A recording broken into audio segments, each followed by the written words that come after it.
boa noite, Manaus. Estamos de volta com o podcast SST 5.0. Nesta noite de 15 de novembro, dia da proclamação da República, um tema muito especial para todos vocês. Agradecer a presença de vocês que estão aí online conosco.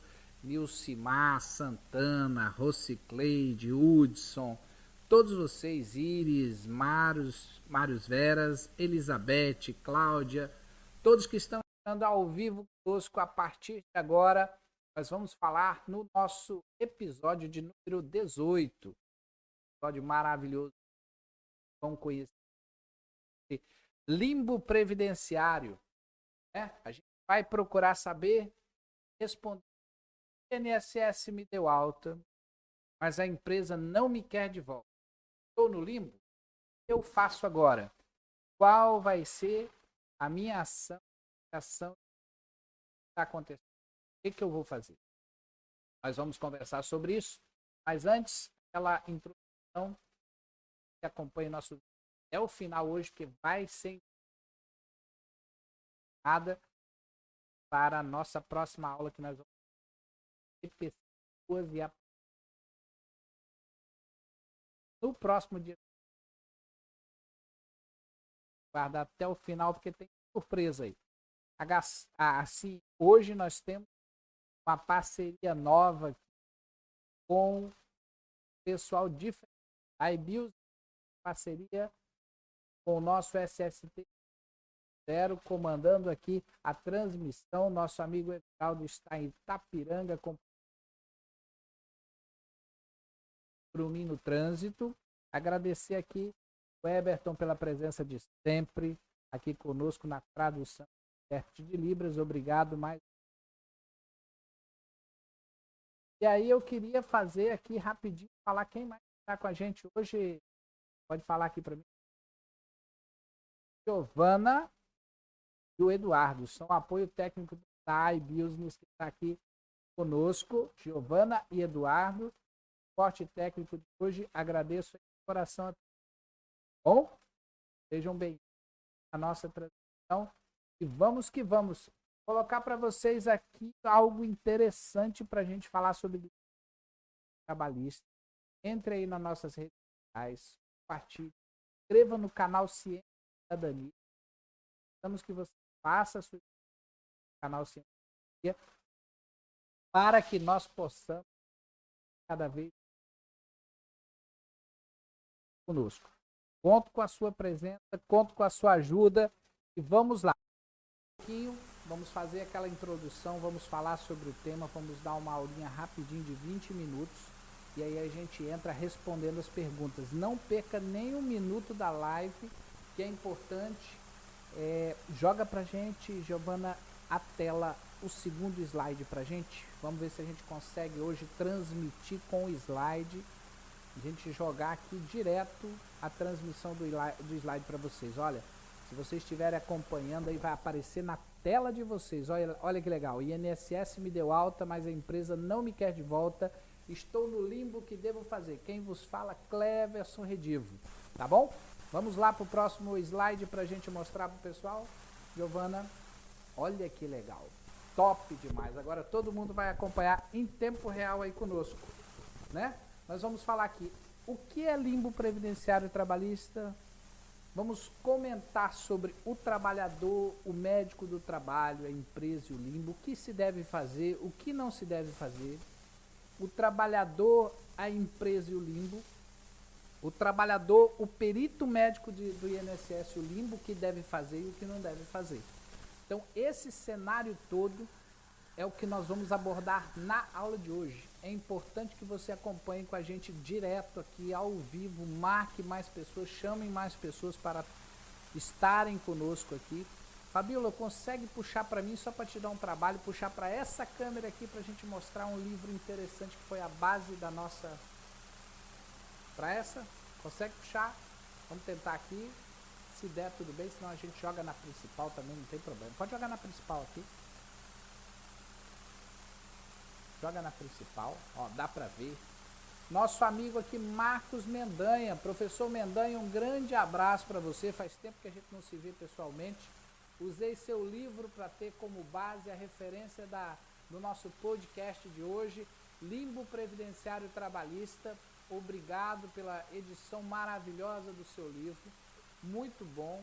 Eu acho que todos os RHs, todos os médicos do trabalho devem ter esse livro. É um livro essencial para não cometer muitos erros. Erros são passíveis de acontecer, possíveis, mas esse livro do Mendanha é um livro essencial. Então, indicação de bibliografia para vocês para a aula de hoje. Limbo Previdenciário Trabalhista, causas, consequências e soluções à luz da jurisprudência comentada. Autor Marcos Mendanha. Um grande abraço, professor Marcos. Espero que a gente se veja em breve. Continuando aqui, falando aqui, Giovana, puxa pra gente aí, pra gente ir pro próximo slide. Vamos no próximo slide pra gente mostrar aqui para as pessoas o que é o limbo previdenciário trabalhista. O que é o limbo previdenciário trabalhista? Eu vou colocar aqui um conceito para vocês que é interessante. Tem vários conceitos, mas alguns conceitos e um de muitos. Trata-se de situação que é denominada pela doutrina de limbo jurídico previdenciário e se caracteriza por ser um período no qual o empregado deixa de receber o benefício previdenciário e também não volta a receber o seu salário. Em resumo, que a linguagem jurídica é muito rebuscada, mas é aquela hora que o médico perito diz para você, olha, você está tranquilo, você está capaz para voltar ao trabalho. Tu chega lá na empresa, o empresário vira para ti e fala assim, você está inapto para o trabalho, não tem condições de trabalhar. E aí você fica no limbo previdenciário. E os tipos de limbo tem o clássico, que nós vamos nos ater mais, que é o perito do INSS diz que é capaz e o médico do trabalho diz que está inapto. É isso que nós falamos agora. Perdeu ou ainda não possui condição de segurado. Isso é importante, é um outro tipo de limbo. Você acha que vai para o INSS, vai ter um benefício, mas você está fora do período de graça, passou 12 meses sem ser contribuinte ou ainda não atingiu 12 meses para ter a condição de segurado. Aí você fica fora da condição de segurado. Entrada após 30 dias do início da incapacidade. Lembra que eu falei no podcast passado a importância das siglas? Para você saber, o DER. O que é o DER? Data de entrada do requerimento. Isso é muito importante para você saber. Tem que saber qual foi a data. Porque se passar de 30 dias do início da capacidade, você vai ter problema e pode ficar no limbo. Então tenha muito cuidado sobre isso. Passando, Giovana, para a gente seguir, depois a gente responder as perguntas do pessoal, é importante no limbo, que é o mais frequente que eu coloquei para vocês. O que é o mais frequente? O mais frequente é quando o perito do INSS diz que é capaz e o médico do trabalho diz que está inapto. Esse é o mais frequente. Então eu preciso que vocês entendam esse conceito e vai ficar na tela para vocês gravarem.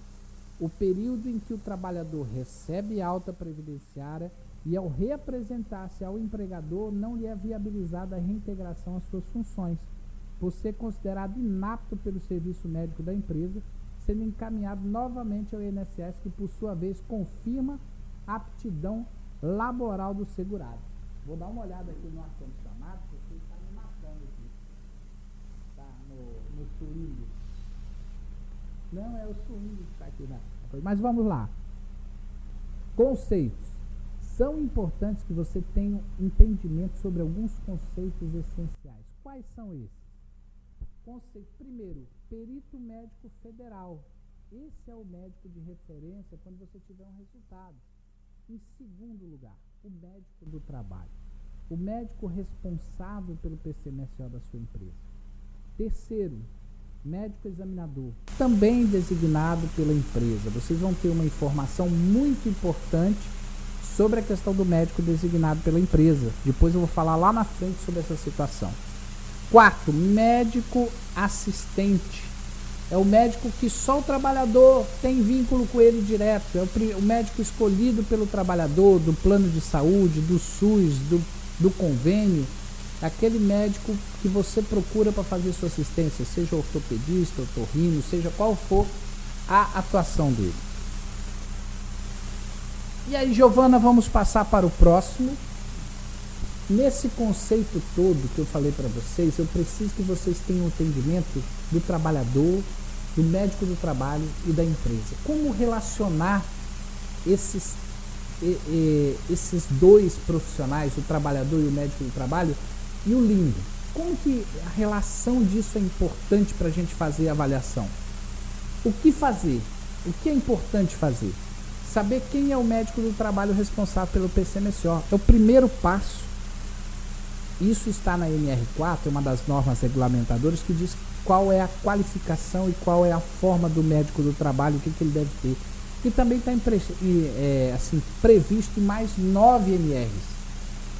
E é importante saber uma coisa que muita gente ignora, muitos médicos e muitas empresas ignoram.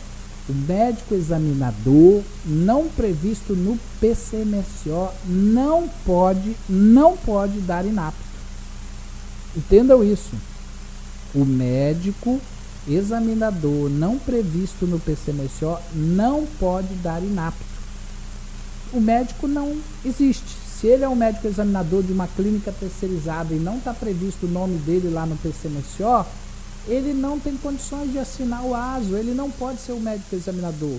Já tem até pacificado do Ministério do Trabalho, das fiscalizações, que tem que estar lá na última folha do PCMSO dizendo quais são os médicos nomeados pelo médico coordenador para atuarem como médicos examinadores.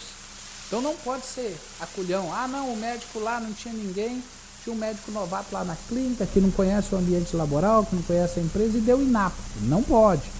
Atuação profissional conforme o Código de Conduta do Médico do Trabalho está previsto lá no Código de Conduta da ANANT, lá de 2003.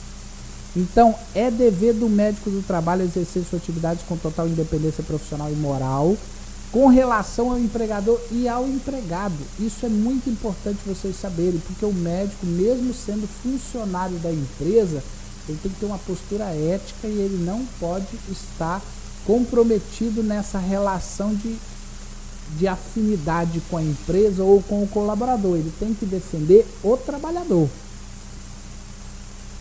Existem alternativas para a questão dessa relação e o médico tem que estar muito ciente desse posicionamento e o trabalhador também. Se o INSS deu alta, diz, olha, você está capaz para o trabalho, o médico tem que acatar isso e tem que avaliar uma coisa interessante. Coloca o cara da apto para ele, coloca em tarefa modificada, faz uma volta gradativa às funções que ele exercia antes, trate com carinho, e você vai ter um menor passivo trabalhista. Ficar em casa. É melhor você colocar o trabalhador que está grávida, mas o INSS deu apto, melhor ficar em casa, a empresa pagar para a pessoa ficar em casa, do que você romper essa relação e deixar a pessoa no limbo.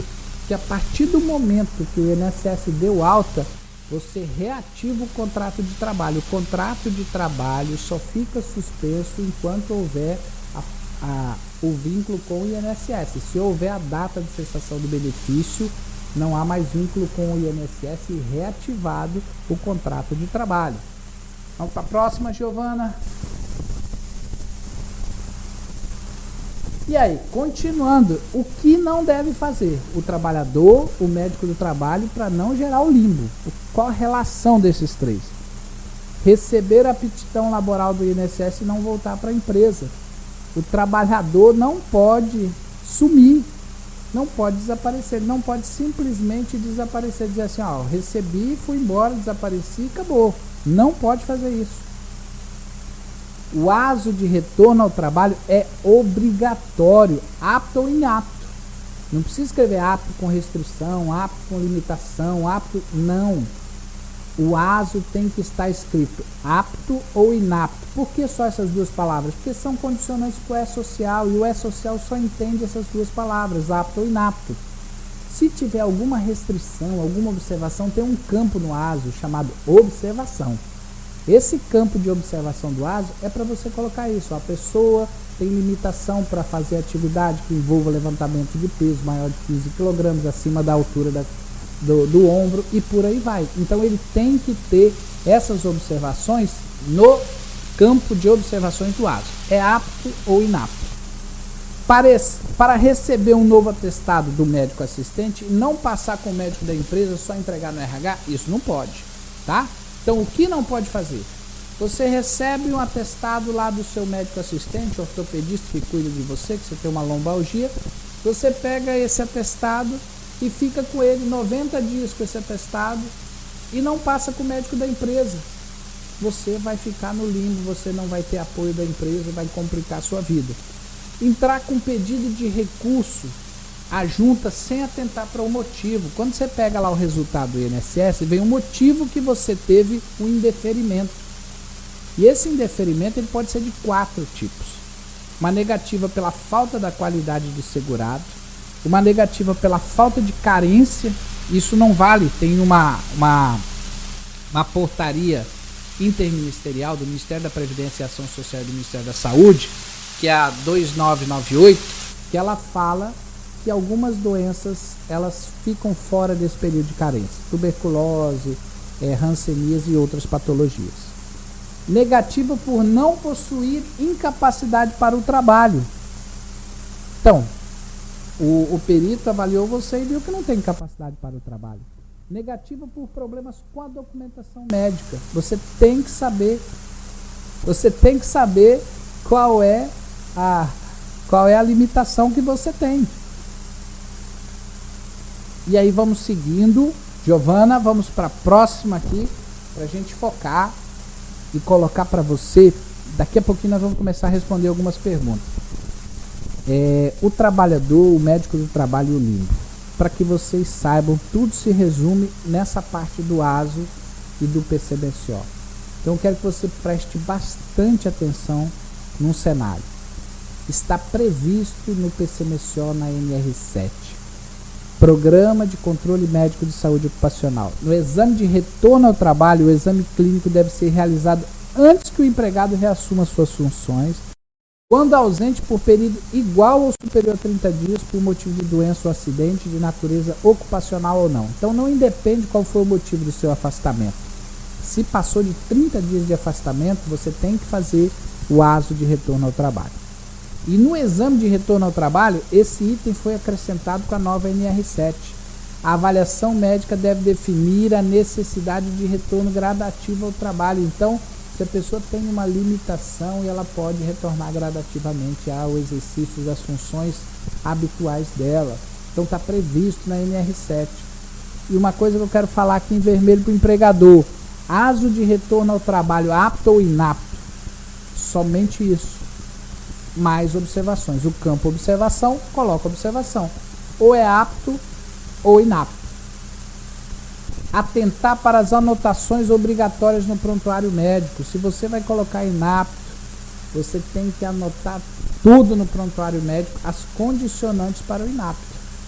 Recomendações obrigatórias ao setor de trabalho do funcionário. Você colocou apto, mas você sabe, por atender a um pedido do INSS, você sabe que essa pessoa tem limitação.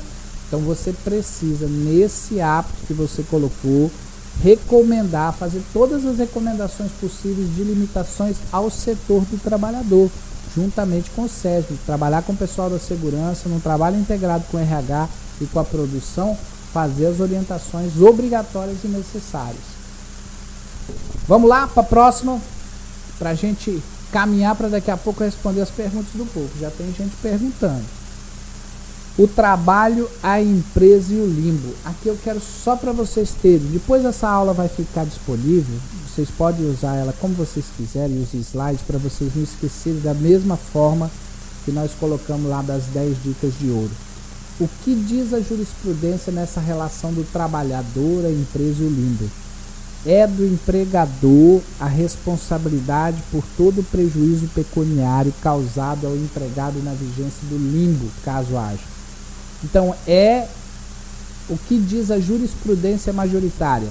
Se tem responsabilidade, se tem problema, já era. É possível não haver repercussões prejudiciais à empresa, caso o empregador não interrompa o pagamento dos salários do trabalhador até que haja nova decisão, médico ou perito.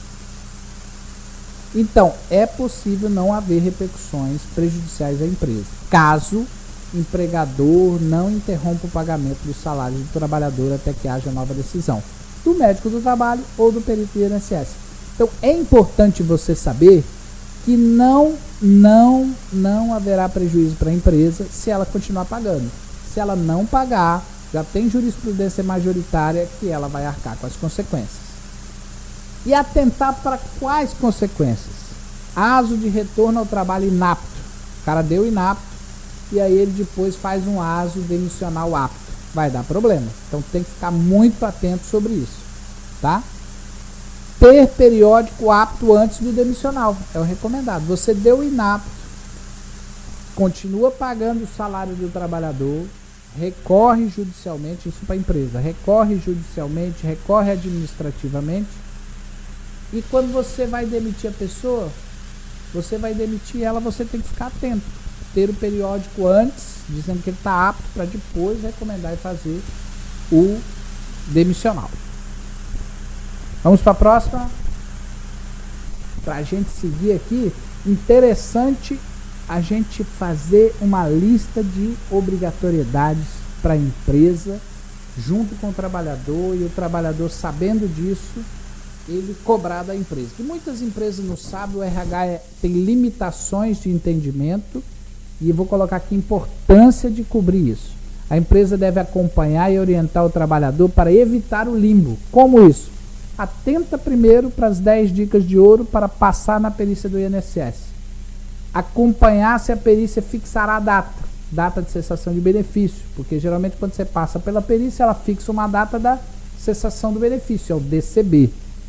Ou se será automática. Quando ela não fixa a data, quando aparece lá do seu resultado, você baixa lá do meu INSS e não tem uma data, conte 120 dias, porque essa alta é uma alta programada de 120 dias.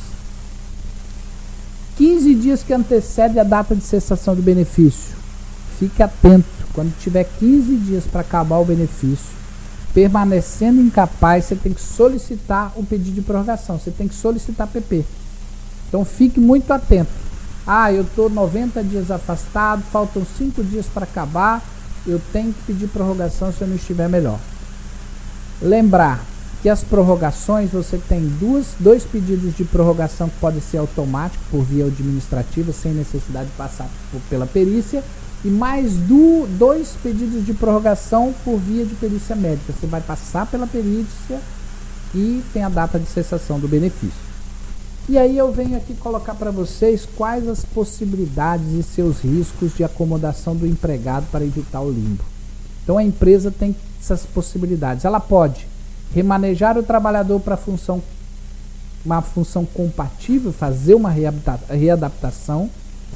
Ela pode deixar o funcionário em repouso fora do ambiente laboral. Você viu que eu coloquei aí até coloridinho. Esse amarelo é para você ter atenção, que às vezes dá desvio de função, o colaborador pode reclamar. O verdinho, deixando em casa, você não tem problema, só que aí você pode gerar dentro da empresa uma comodidade, que as pessoas acham que todo mundo pode ser beneficiado. E uma coisa que é arriscada é você dispensar, demitir o empregado mesmo sabendo que ele está no limbo, tá? Então tenha cuidado sobre essas situações. Vamos lá para a próxima. E aí, agora para a gente ir caminhando para o final, para a gente responder as perguntas. O trabalho, o perito médico do INSS e o limbo. O que fazer? Atentar para as 10 dicas de ouro para passar na perícia do INSS, atentar para os prazos, datas, pedido de prorrogação 15 dias antes da data de cessação do benefício, e entender que o INSS pode sofrer pressões externas. O que são essas pressões externas? Do empregado, porque o empregado às vezes tem auxílio, recebe insalubridade, recebe periculosidade, e aí ele está querendo uma aposentadoria por invalidez, está querendo algum processo nesse sentido. Então tem que ter muito cuidado sobre isso. Então eu quero que vocês atentem para um cenário muito importante. O que é? Do empregador. Qual é o cenário de pressões do empregador, que é mais importante para a gente avaliar?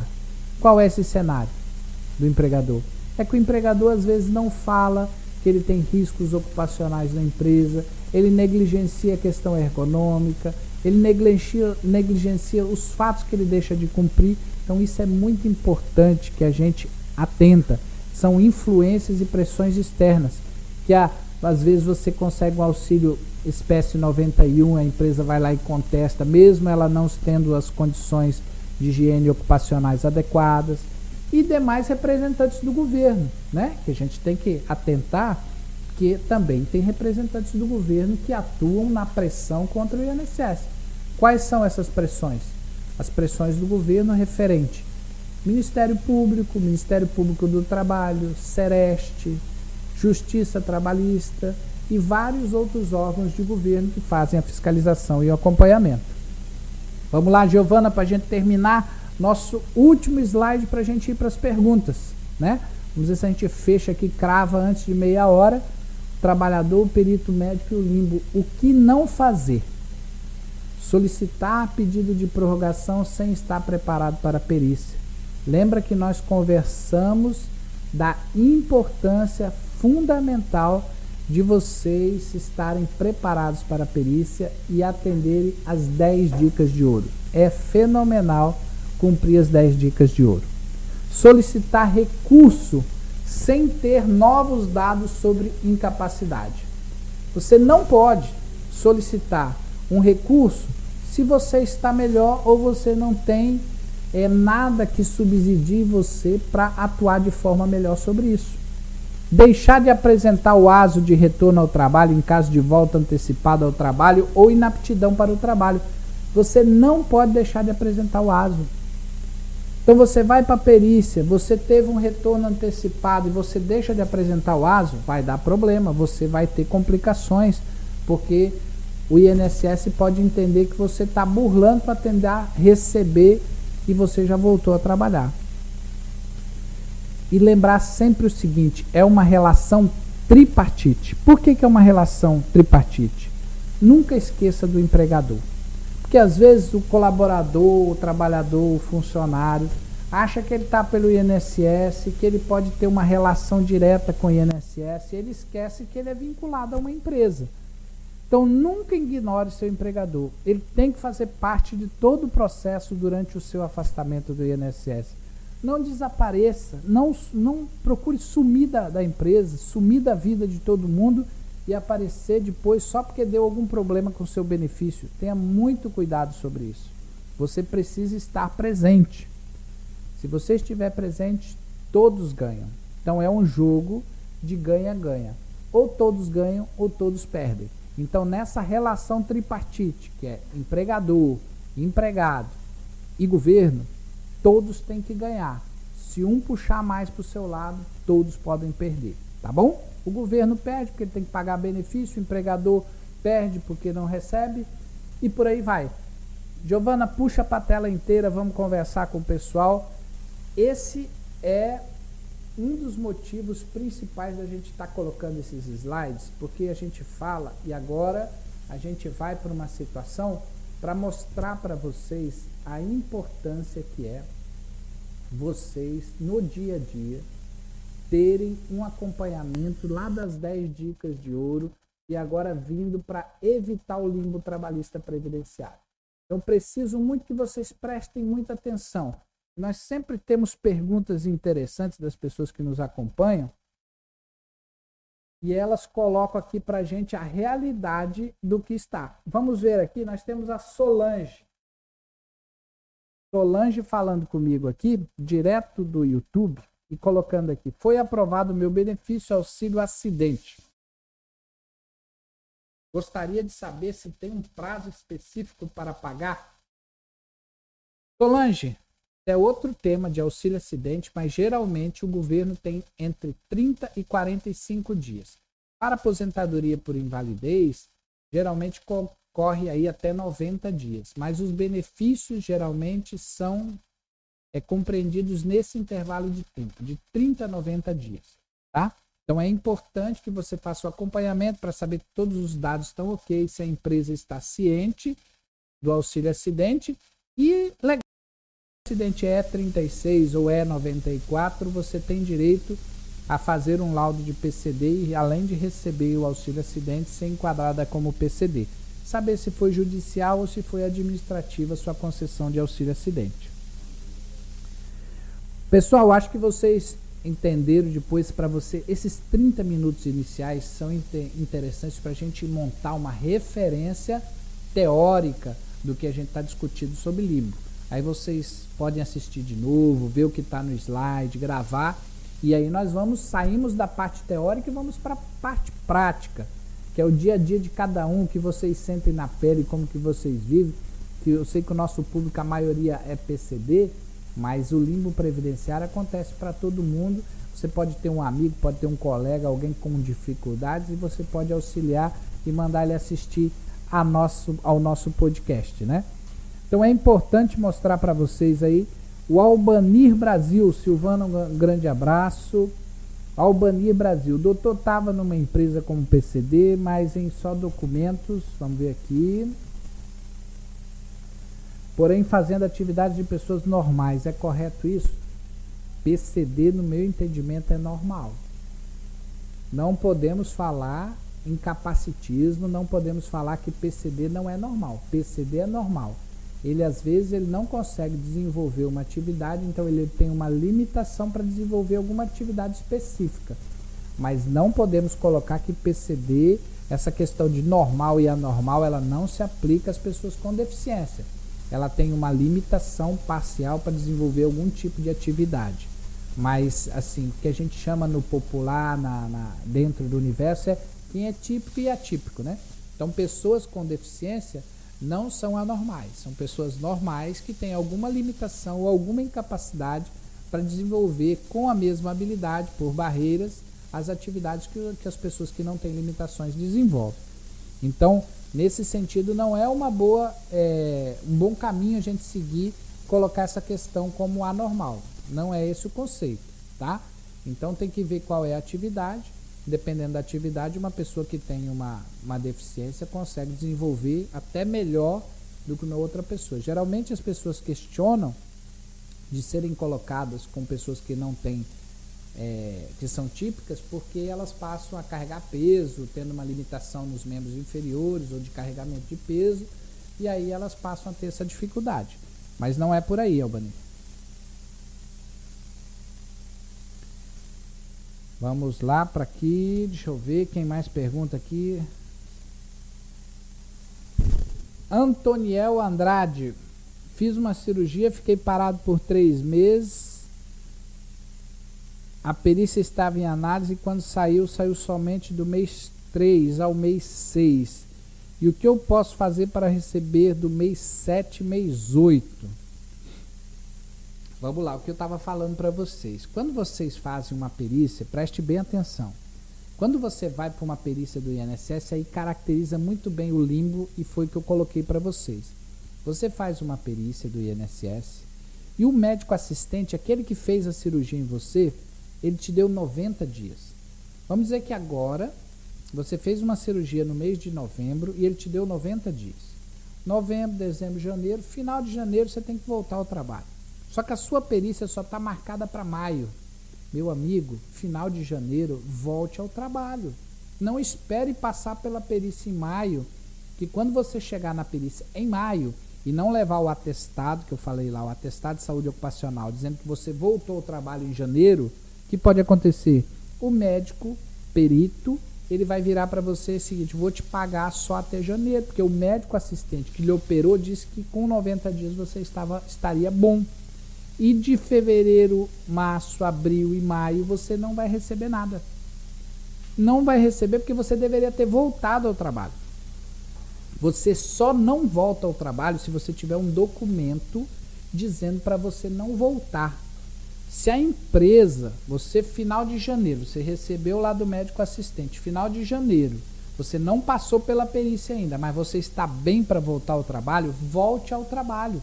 Não espere passar na perícia só em maio, porque a perícia está marcada em maio, que você corre o sério risco de receber só até janeiro.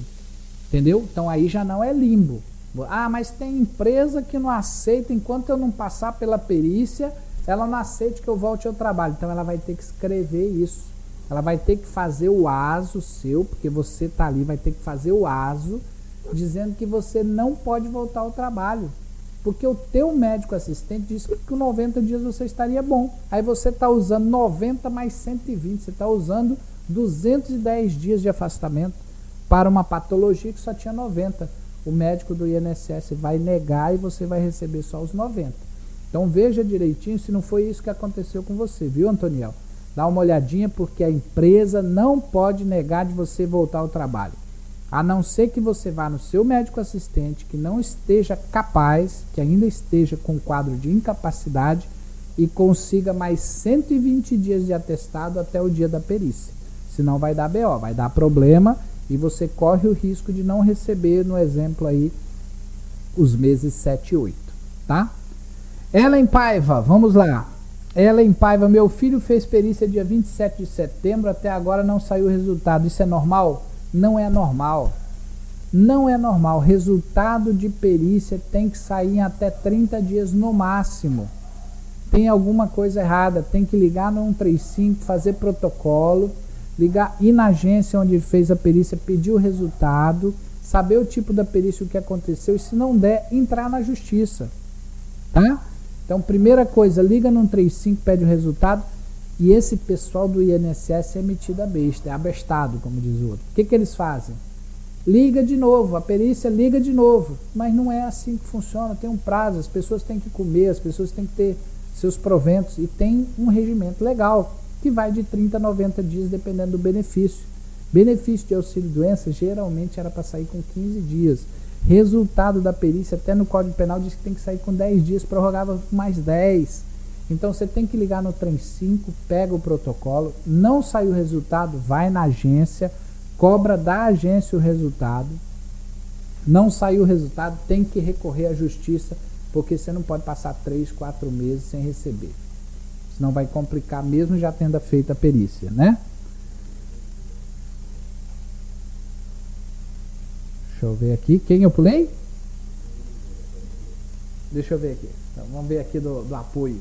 Andresa Oliveira, eu fui reprovada no INSS dia 13, deve ser de outubro. O médico do INSS me colocou para eu voltar a trabalhar, só que o médico da empresa não me aceita de volta no trabalho. Andresa, esse médico, ele tem que aceitar. Ou senão ele tem que voltar a estudar ou assistir nossa live, né?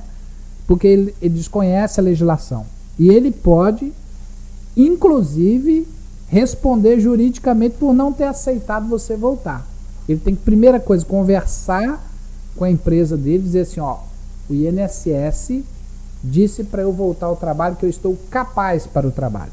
E o médico tem que fazer o aso de retorno ao trabalho. Para ele escrever no aso que você está inapta, que é ali na hermenêutica, a mesma coisa de inapto, incapaz, apto, capaz, o médico do trabalho tem que dizer se você está inapto, igual ele disse, ele vai ter que escrever.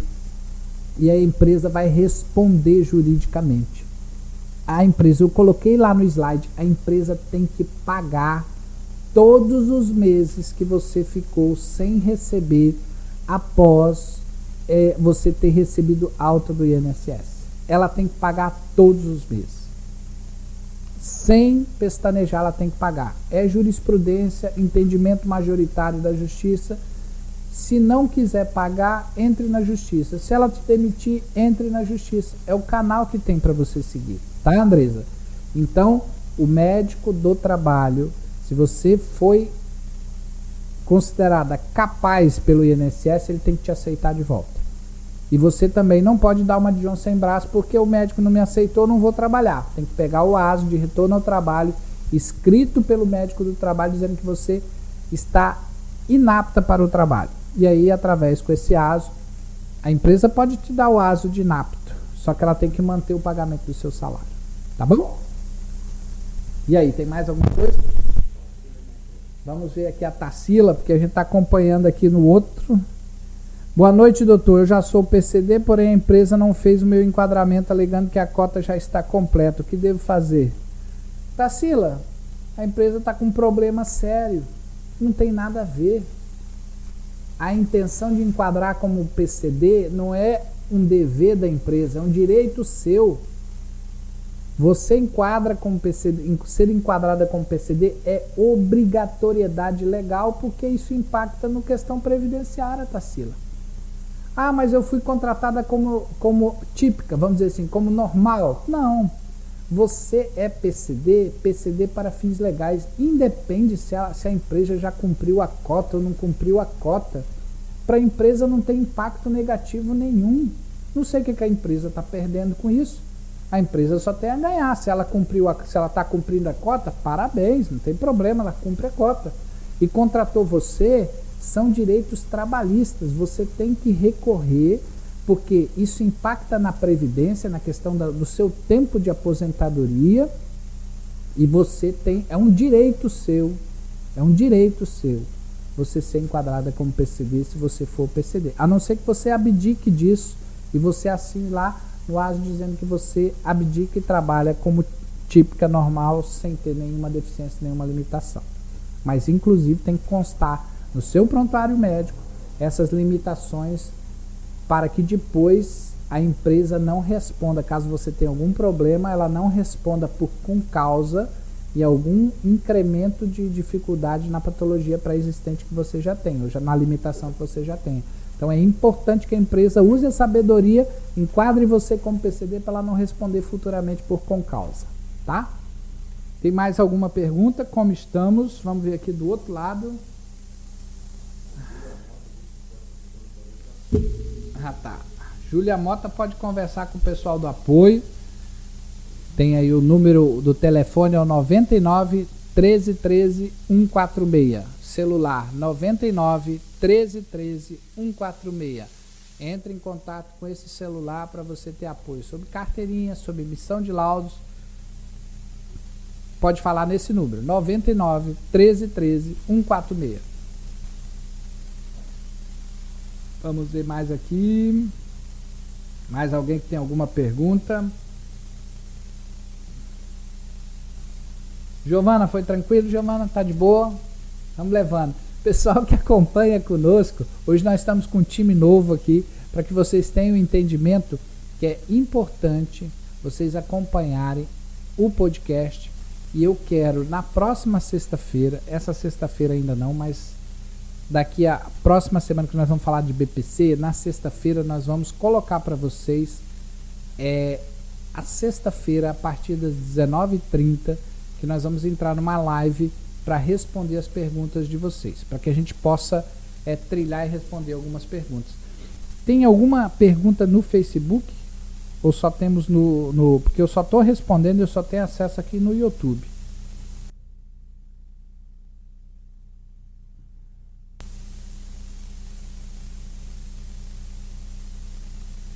Antônio Alessandro fazendo a pergunta aqui. Dr. Cléber, suas coligações, foi cessado meu benefício, posso solicitar nova perícia?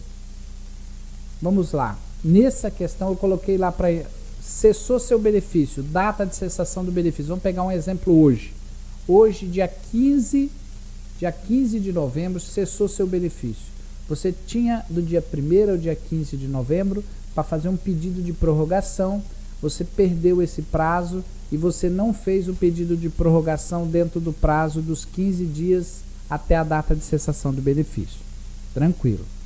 Agora, durante os próximos 30 dias da data de cessação de benefício, você pode pedir um recurso à junta especial do INSS. Então, a partir do dia 16 até o dia 15 de dezembro, você pode solicitar um recurso na junta especial do INSS. Agora, você perdeu uma data, é importante ter o cuidado sobre essa perca da data, porque nós colocamos lá na observação, assista ali pelo minuto 15, 20 da nossa apresentação, que a gente coloca o dado dos slides. Não perca a data, não perca a oportunidade de fazer o pedido de prorrogação. E a orientação que eu dou é a seguinte: deixe para segundo momento você pedir uma nova perícia. Você tem que pedir um restabelecimento de benefício. Já está pacificado entre as pessoas que trabalham na área do direito previdenciário que o restabelecimento de um benefício ele é mais benéfico para o trabalhador do que um novo benefício, uma nova perícia. Eu mesmo já tinha entendimento ao contrário. Vamos entrar com uma nova perícia, pedir um novo benefício. E eu já fui convencido do contrário por vários juristas, várias pessoas que trabalham no direito previdenciário, que o importante, o interessante é você pedir o reestabelecimento do benefício. Então a gente está caminhando para a gente chegar numa situação que não é mais interessante você tentar um novo benefício, é você tentar restabelecer o benefício, porque geralmente a patologia é a mesma, a não ser que seja uma patologia diferente. Mas as pessoas que têm problemas osteomusculares, que se afastaram por problema de coluna, geralmente quando elas pedem um novo benefício, o problema da patologia é o mesmo. Então, se a patologia originária, a que causou o afastamento e cessou, é a mesma que persiste, que você quer reativar o benefício, solicito que a gente faça o pedido de um reestabelecimento do benefício. Essa é a melhor orientação que a gente tem, tá bom? Solicito a todos vocês que entrem lá no canal Ciência e Cidadania, se inscreva no canal, que é importante pra gente, assista, depois a Giovana, o Alexandre, todos estão trabalhando, nós vamos fazer o corte desse vídeo, nós vamos passar para você ter ali o interesse naquela área que mais afeta a sua realidade. Com os cortes, aí você vai direto, assiste ali 4, 5 minutos, vai falar, pô, o doutor respondeu uma pergunta exclusiva minha ali, vou guardar aquele trechinho do corte para que seja interessante para eu acompanhar. Tá bom? Seguindo, vamos lá. Pessoal do grupo 3, grupo 4. Deixa eu ver aqui. Tem uma antes do Enison aqui que eu vou... O Anderson Sampaio. Código 94, doutor, é vitalício agora? Espécie 94, espécie 36, auxílio acidente, não é que seja vitalício. Enquanto não mudar a legislação, né, você vai receber o auxílio acidente. Por isso que é importante. Ele é uma incapacidade parcial permanente, enquadrável ali na legislação, e você passa a receber esse benefício. Se a origem dele foi administrativa, você vai receber até a sua aposentadoria. Se a origem dele for jurídica, for através de um processo judicial, e o INSS conseguir reverter essa decisão judicial, pode ser que tenha algum problema. Mas geralmente é muito difícil ele conseguir reverter, porque a concessão do auxílio acidente ela é dada através do cumprimento ali dos artigos 3.2 dos decretos 3298, 3048, e que estão previstos lá no anexo 3. Então é muito difícil ocorrer uma reversão, você perder o direito ao auxílio acidente previsto na espécie 94. Vamos ver, você falou aqui para mim, Alexandre, que tenho o Enison Moraes. Eu trabalhei em uma empresa, eu adquiri uma hérnia umbilical e mesmo assim me deram uma conta, mandei meu laudo para a empresa e mesmo assim ela me deu a conta. O Enison Moraes, é o seguinte, tem vários fatores que aportam sobre isso. Uma coisa é nexo epidemiológico, nexo técnico epidemiológico. Outra coisa é concausa, né? Provavelmente, se você tem a certeza que isso ocorreu na empresa, você tem que procurar seus direitos, né? Tem que acionar juridicamente para poder ver se acessa seus direitos. Segundo, tem que descaracterizar qualquer atividade paralela que possa ter comprometido esse teu quadro. Então é importante que você fala, porque hérnia umbilical, hérnia inguinal, hérnia de parede, são problemas que acontecem no decorrer da idade ou da predisposição ao trabalho. Então, nexo técnico epidemiológico é aquela pessoa que carrega peso, que levanta engradado, que levanta peso acima da condição normal, posição ergonômica e vários outros processos. Mas pode ter uma concausa, que não é nexo técnico epidemiológico. Concausa é o quê? Você já tem uma predisposição, você já tinha um abaulamento umbilical, você já tinha algo, e a empresa, mesmo sabendo disso, ela lhe colocou para fazer esforço, fazer trabalho, que envolvesse carregamento de peso, postura inadequada, e isso culminou complicando essa situação. Mas o seu caso, no meu entendimento, ele tem que ser avaliado juridicamente por uma perícia oficial. Então, a única forma, se sendo demitido da empresa, a única forma de buscar lograr êxito nesse seu processo é através da constituição de um advogado para que você possa representar contra a empresa judicialmente. E aí vai ter que mostrar ou o nexo, né, ou a concausa daquela atividade que você exercia. Certo? Está respondido. Júlia Mota, fique à vontade, você pode vir. Entre em contato, telefone 99 13 13 146. Fale com o Everaldo, agende sua vinda aqui, converse com ele e veja da melhor forma que podemos lhe atender, tá? Então, eu gostaria, hoje nós estamos num feriadão trabalhando para vocês, tivemos que estudar um pouquinho para vir falar. É importantíssima a presença de vocês para nos motivar a trabalhar e continuar levando conhecimento para vocês. Que eu falei para vocês, nós vamos caminhando agora para o final da nossa live, mas a promessa é dívida. Nós falamos o quê? BPC Loas. Próxima terça-feira, todas as pessoas, é muito importante, prestem muita atenção. BPC Loas, benefício de prestação continuada, vai ser o tema da próxima terça-feira, dia 22. Vamos falar de BPC espécie 87, que é para pessoa com deficiência, e vamos falar de BPC espécie 88, que é pessoa idosa com mais de 65 anos. Quem tem direito, quem não tem direito, por que perdeu, quem ganhou e perdeu, tudo isso que tem a ver com BPC nós vamos falar na próxima terça-feira. E vamos colocar para vocês também algo interessante, aposentadoria. Vou falar para vocês quem tem direito à aposentadoria e quem não tem direito à aposentadoria. E quem não tem direito à aposentadoria, como faz para acessar o BPC? Aposentadoria é uma coisa, benefício previdenciário.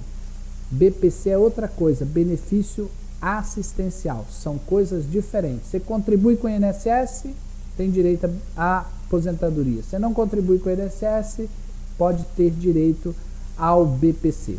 Então gostaria de agradecer a todos vocês, do fundo do coração, por estarem aqui conosco. Tem mais perguntas? É o Bernardino?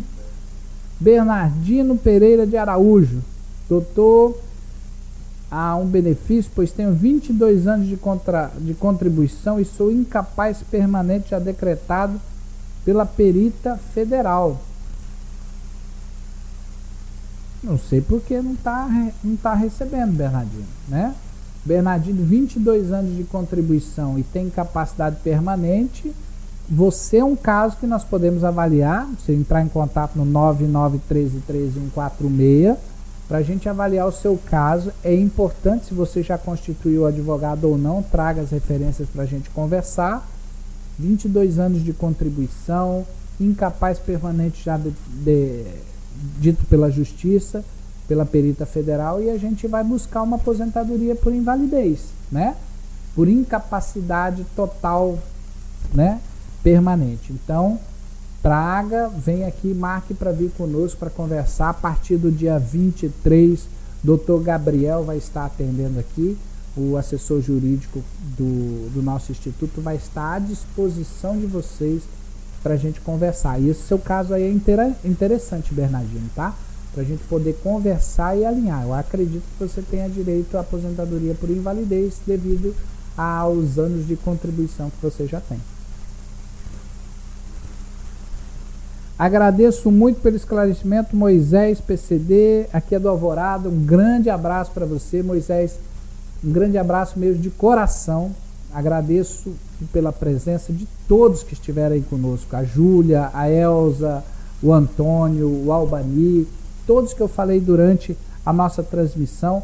Agradeço de coração por vocês. Maria Gabriela, Daniel Leal, Pati Veiga, Wanda, Rony, Jamerson, Ana Cristina, Edivaldo, Lenilme, Fabiola, Eduarda, Antônio Alessandro, Lidiane, Solange, Frank, Fábio, todas as pessoas que acompanharam conosco, um beijo no coração.